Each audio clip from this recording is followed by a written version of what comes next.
WK Kellogg for $23 a share. The release also says shares of WK Kellogg stock will no longer trade on the New York Stock Exchange once the deal is complete. This also means the company will become a subsidiary of Ferrero. As for Ferrero, they're an Italian candy company behind Ferrero Rocher and Nutella. We're told in recent years the company has added to its U.S. operations. You'll remember in 2022, Kellogg spun off its cereal business to become WK Kellogg. Its snack unit became known as Kellanova, which was bought by Mars last year for a whopping $35.9 billion. This afternoon, we're also getting reaction from both companies. In a statement, the chairman of WK Kellogg, Gary Pilnick, says in part, "We believe this proposed transaction maximizes value for our shareholders and enables WK Kellogg to write the next chapter of our company's storied legacy." It goes on to say joining Ferrero will provide WK Kellogg with greater resources and more flexibility to grow our iconic brands in this competitive and dynamic market.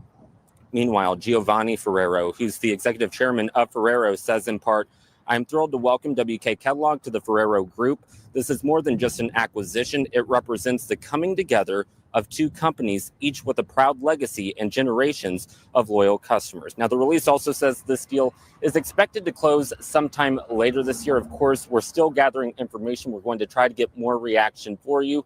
And of course, you can find the very latest on our website, WWMT.com. And I'll have a full breakdown tonight on the news at 5 and 6. Julie, I'll send it back to you. All right. Thank you, Tyler. Now, Ferrero started in Italy in 1946, and today it's one of the biggest sweets companies. They make Nutella, Kinder, Butterfinger, Keebler.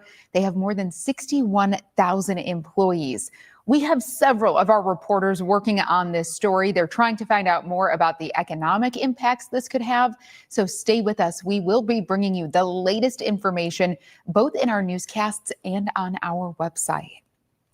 Right now, we want to give you a live look over beautiful downtown Kalamazoo as we turn things over to meteorologist Jeff Porter. And yeah, Jeff, it's a nice afternoon out there for us. Looks good, feels good. Julie, good afternoon. And it's not just in Kalamazoo, it is throughout West Michigan. So we take you to the beach first. Into South Haven, 74 your water temperature. Hope you're okay with that. 79 degrees. Great boating conditions. Smooth for swimming as well.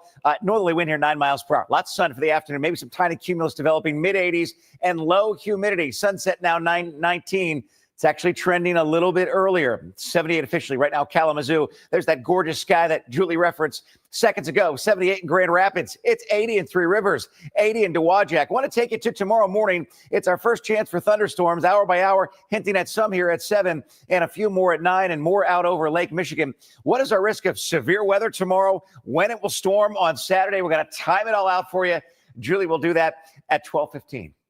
All right. Thank you, Jeff. We have also learned this afternoon from police that a 23-year-old man was shot and killed in Battle Creek last night. Police say it happened just after 11, and they found him on South Burge Street. He was pronounced dead at the scene. Now, police are investigating, and they ask that you please call them if you have any information.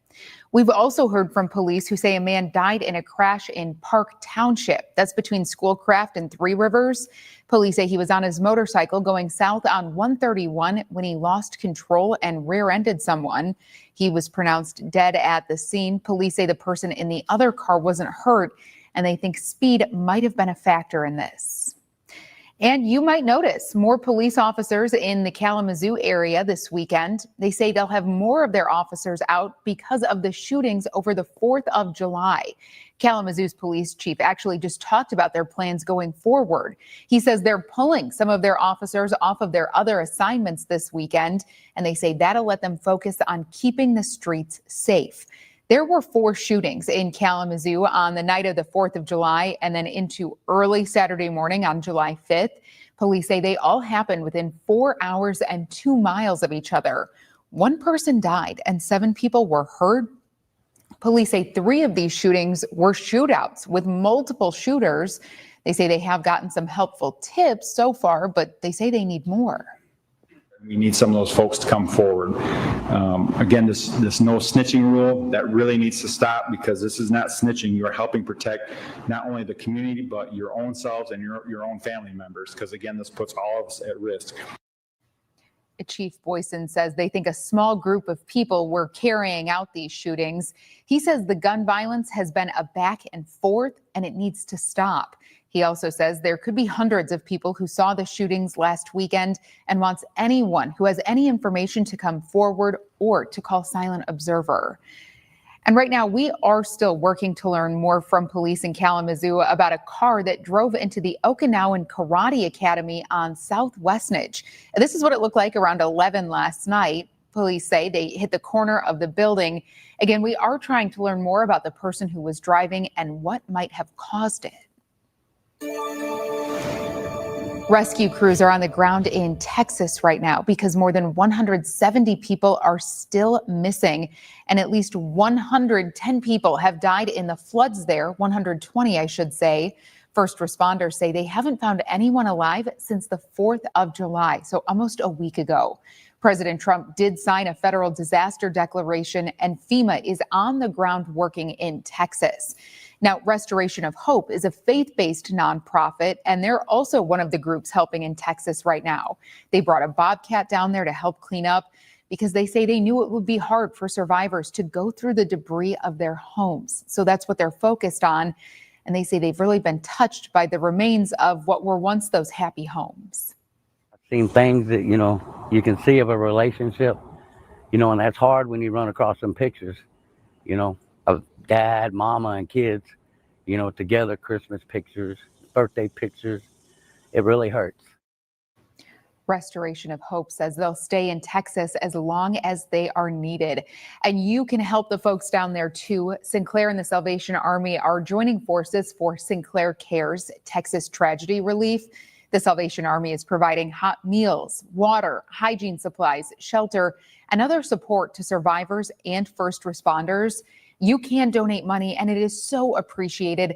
100% of your donation will go directly to those Texas flood relief efforts. To get started, you can scan that QR code on your screen, or you can go to sinclaircares.com. And we want to say very sincerely, thank you for your support and for your generosity. And we have learned New Mexico's governor asked for a federal disaster declaration because the village of Ruidoso is also dealing with flooding. Meteorologists say they got a substantial amount of rain on Tuesday, and a river there rose more than 20 feet. A man and 2 children died. One house was entirely swept away, and more than 50 other houses are damaged. Right now, crews are there cleaning up broken trees, muddy debris, and even cars. Construction workers in Los Angeles are safe right now, but they were trapped when an industrial tunnel collapsed last night. At least 31 people were in it. They were working on upgrading the infrastructure near Los Angeles. Their sanitation district says the workers were using a tunnel boring machine when it happened, and they were using it to build the tunnel. The failure, a section that they had already built had squeezing ground and had a collapse, a partial collapse. It didn't completely fill the tunnel. Those workers had to get through 12 to 15 feet of loose soil to escape. Thankfully, there weren't any major injuries reported.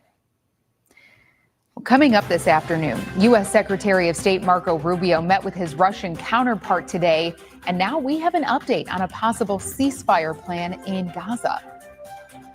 Julie, thank you very much. Live look right now in beautiful downtown Holland. We have another risk of severe weather on Saturday. What is that risk?